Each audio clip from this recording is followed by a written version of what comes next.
have aloneliness.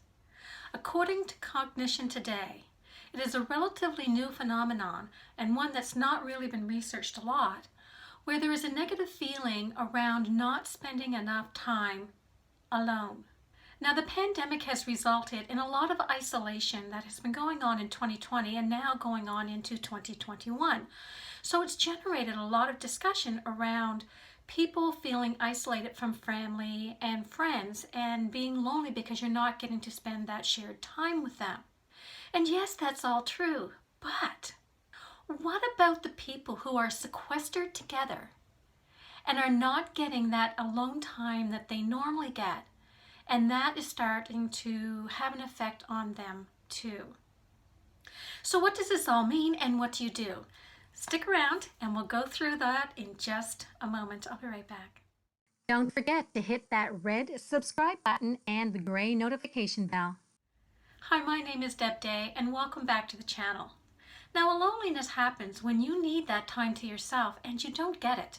You want to and are motivated by the time that you have to yourself, where you get to collect your thoughts and you seek that solitude for your own well-being. And due to outside circumstances, you don't get that time to yourself, like a pandemic. So what happens when a pandemic means isolating together and you don't get that alone time that you need? And hopefully you like, not just love, the person you're sequestered with. But what happens when they don't have that same need for alone time that you do? And there's that bit of a mismatch. In a recent study using tests and interviews to understand well-being in people that have SPS, which is a sensory processing sensitivity, SPS, what do they do to maintain their well-being? Now, as an empath, I wondered, were they one and the same thing?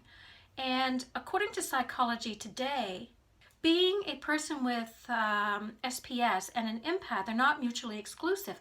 However, they do share the same traits. And you should know that somebody that has SPS, it's not a disease, it's not a disorder, it's just a personality trait.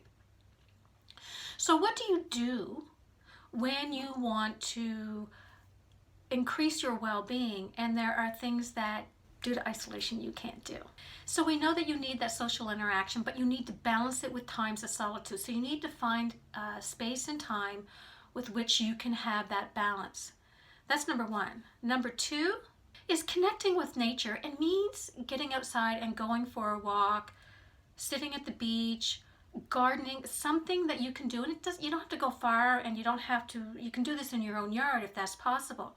Number three, contemplative practices. Now we're talking about things like meditation or yoga or prayer. Number four, emotional self-regulation. Now, granted, this isn't always the easiest for us to do, but maybe it's before reacting or responding.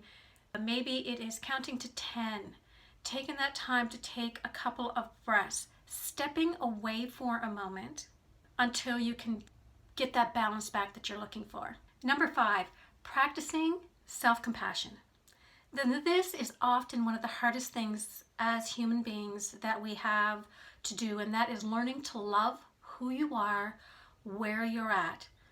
With all your flaws and all the errors that we make and all of those things that we may not like about ourselves, it's loving who we are, where we are. So important.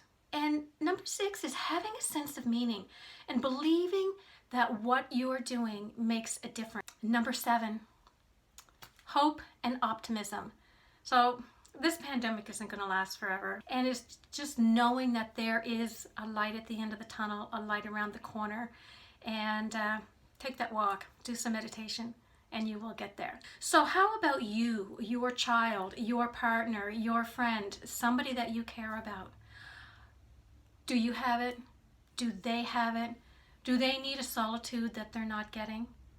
If you're not sure, then something as simple as asking the question, do you need some time to yourself, might go a very long way to giving that breathing space for all concerned, especially those people that mean a lot to you. Take some of the suggestions in the video and offer it to them. And if you think that this video is going to help somebody else because they are suffering from a loneliness, then please send the video to them and help them out. At the end of the day, we all want the same thing.